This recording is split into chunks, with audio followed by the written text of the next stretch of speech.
so long, I wanted people to know the truth about what it's been like to be part of this family. Welcome to MsMojo, and today we're counting down our picks for the top 10 things The Crown Season 5 got right and wrong. It has been, by some margin, the worst year of my reign. Quite possibly my life. I'm happy for people to know. For this list, we'll be looking at the events and plot points depicted in the Netflix drama that are rooted in truth, and ones that might require a fictional content disclaimer. Which fact shocked you the most? And which events were you surprised to discover were fiction? Let us know in the comments.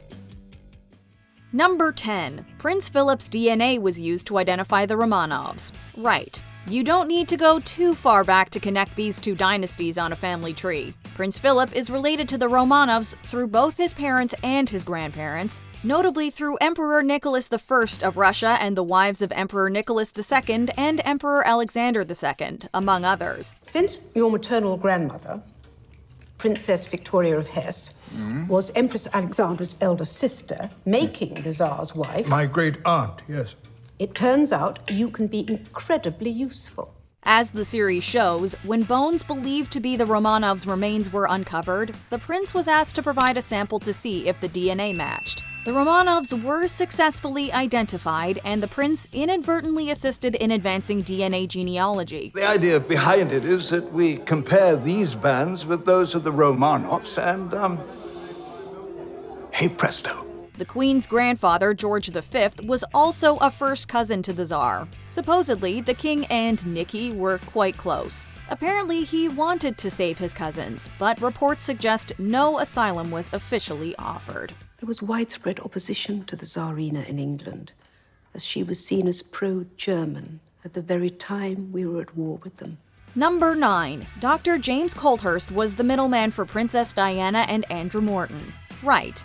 In 1992, biographer Andrew Morton released the book Diana, Her True Story, which gave honest insights into the princess's life and struggles. That seems to be channeling Diana herself, and yet which you claim she was in no way involved. I can say categorically that I did not interview the princess. Many questioned the book's legitimacy, but it wasn't until after Diana's passing that it was revealed that the princess was a willing collaborator. But how does someone acquire such tape recordings with someone so high profile without anyone noticing? Well, as The Crown depicts, Diana's close friend, Dr. James Colthurst, acted as their go-between. I just want to do what's right for her.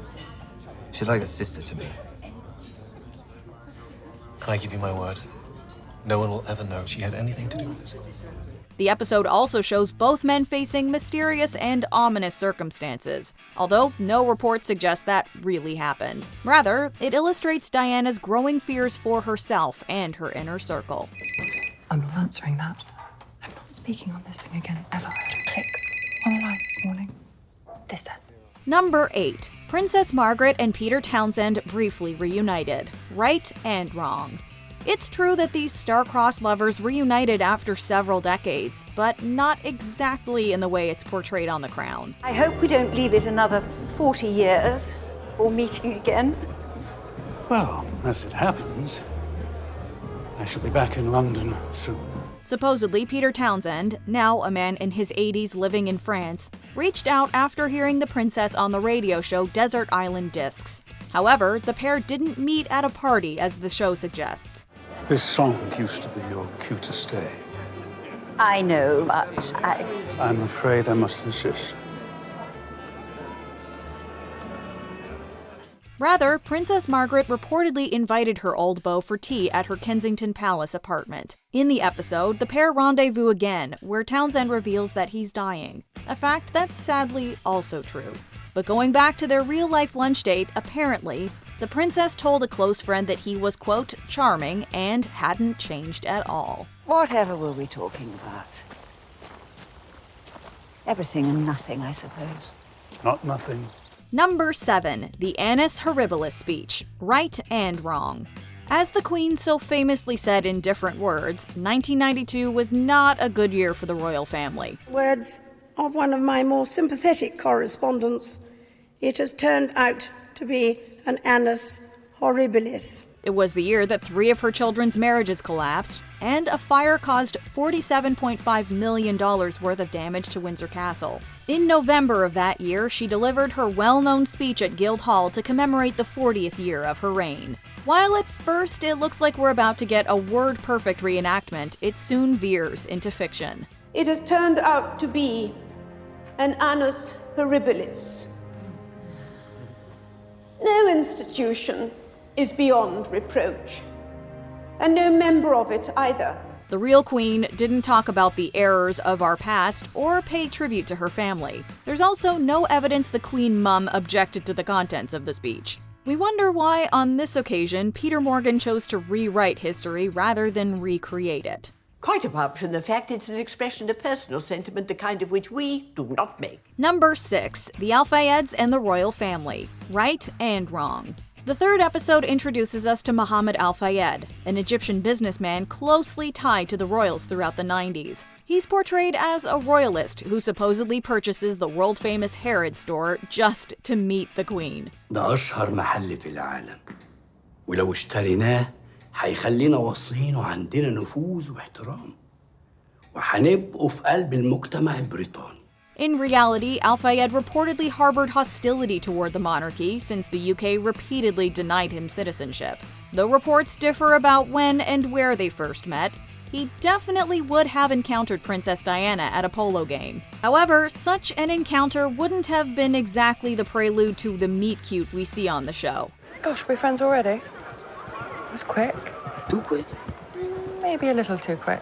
Diana was there supporting her husband, Prince Charles, who was playing alongside Dodi Fayed. As we know, Diana and Dodi would later enter a romantic relationship, although he was allegedly engaged to another woman at the time. Hi. Oh my God. Okay. Number 5. Prince Philip's affair. Wrong. Queen Elizabeth II and Prince Philip's relationship hit several roadblocks throughout the series. In Season 5, it heads toward a new hurdle when Prince Philip finds intimacy with Lady Penny Knatchbull, a woman more than 30 years younger than him. Companionship. Intellectual companionship. Spiritual companionship. They grow close when the senior royal helps the Countess through unimaginable grief, leading to the pair spending more time together. It's true that they had a special bond, shared plenty of common interests, and enjoyed each other's company, but it was just platonic. Again, a community of friends focused on carriage driving and competitions and house parties. Of course, their closeness sparked romance rumors, which Prince Philip waved off by pointing out that he never goes anywhere unaccompanied. So a secret affair would be pretty impossible. Still, could it have happened? Unlikely. Penny is in the family, a married woman. Yes, and entirely focused on her marriage and her duty, who would never compromise you. Number 4. The revenge dress. Right. Elizabeth Debicki shared that following the announcement of her casting as Princess Diana, she was inundated with messages asking if she'll get to wear the iconic revenge dress. That's when I started to realize how symbolic this dress is to people. In the series, as in reality, the famous outfit makes its debut after Prince Charles confesses to being unfaithful during a television interview. The dress, designed by Christina Stambolian, had been in Diana's closet for a few years, but she thought it too daring for her tastes. It was off the shoulder, strapless. It had little hints of sleeves on each side, but mainly it was diagonally ruched and it revealed one leg higher than the other. But now, she seemingly wanted to make a statement and had the perfect off-the-shoulder cocktail number to make a significant impact. Indeed, this moment is forever etched into history, so there's no way the Crown could leave it out. And didn't the costume department do a phenomenal job? But there is little doubt that the War of the Waleses has entered a new and more volatile phase. Number 3. Tampon Gate. Right.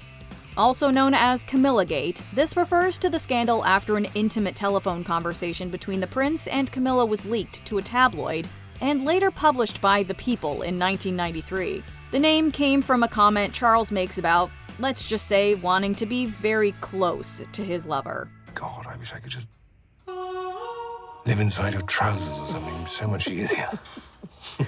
What are you going to turn into, a pair of knickers? Or, God forbid, a Tampax. It was a humiliating scandal for the royal family, and the heir took a lot of heat even though his and Camilla's privacy had been invaded. It didn't help their public image, though, so as we see, Prince Charles employed Mark Bolland to turn things around. Everywhere I go, a deafening chorus telling me to engage you immediately, and what an enormous difference you could make to both our lives. Still, did they really have to make us relive this excruciating ordeal? How can we ever look at the king or queen consort in the same way again? It's no secret, I think, over the years you've brought a great many of your problems upon yourself. But no one deserves this. Number 2, the Panorama interview. Right and wrong. Princess Diana's 1995 interview with Martin Bashir has gone down in infamy due to its explosive revelations. Because I do things differently. Because I don't go by a rule book. Because I lead from the heart, not the head. And albeit that's got me into trouble in my work, I understand that. The Crown compiles her most earth-shattering confessions and condenses them into a roughly 4-minute-long scene. They also decided to address the 2020 investigation in which Bashir was exposed for misleading the royal to secure this exclusive chat. Okay, we just need it to look like a normal bank statement, showing payments from News International. News International, okay. We also see the BBC's chairman, Marmaduke Hussey, butt heads with Director General John Burt over it, which is also supposedly true. However, no record suggests Diana gave the Queen a heads up before the interview aired. There's something I wanted you to hear from me first, and I expect as a consequence you're going to think even less of me than you already do. The Queen reportedly told former National Theatre director Sir Richard Eyre that she believed it was, quote, a frightful thing to do. Just imagine if Di had warned her. What do you imagine I say? Oh, Lord, yes, Diana's awful, a nightmare. What a mistake that was. Before we unveil our top pick, here are a few honorable mentions. Prince Charles and Princess Diana met privately after their divorce. Wrong. Would you want to share scrambled eggs after a messy split? Such fun. There's so much could have done differently. Prince Charles breakdanced at a Prince's Trust charity event. Right. Don't believe us? See for yourselves. Prince Charles flew business class to Hong Kong while the Blairs sat in first. Right. He reportedly noted his uncomfortable seat first alerted him to his downgrade, saying, quote, such is the end of empire. You're going to have to be very brave. But I promise you'll survive. Princess Di went incognito for a night out. Right and wrong. This is seemingly a mishmash of events, but Diana really snuck out to the theater in disguise. You're the most recognizable woman in the world. It would cause a public disorder incident. Trust me, I've done it before. The Queen wanted HMY Britannia to be renovated at public expense. Right.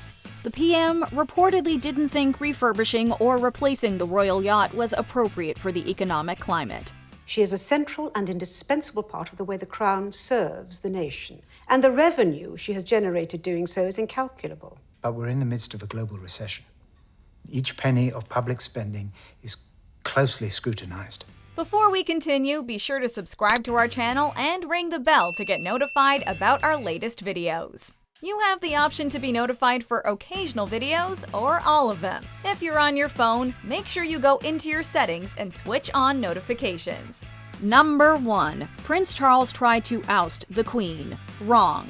Given the show's tendency to set fictionalized stories against the backdrop of actual history, you can understand why this is one of the season's most controversial plot points. This is such a successful series, and the quality of the production values are so high.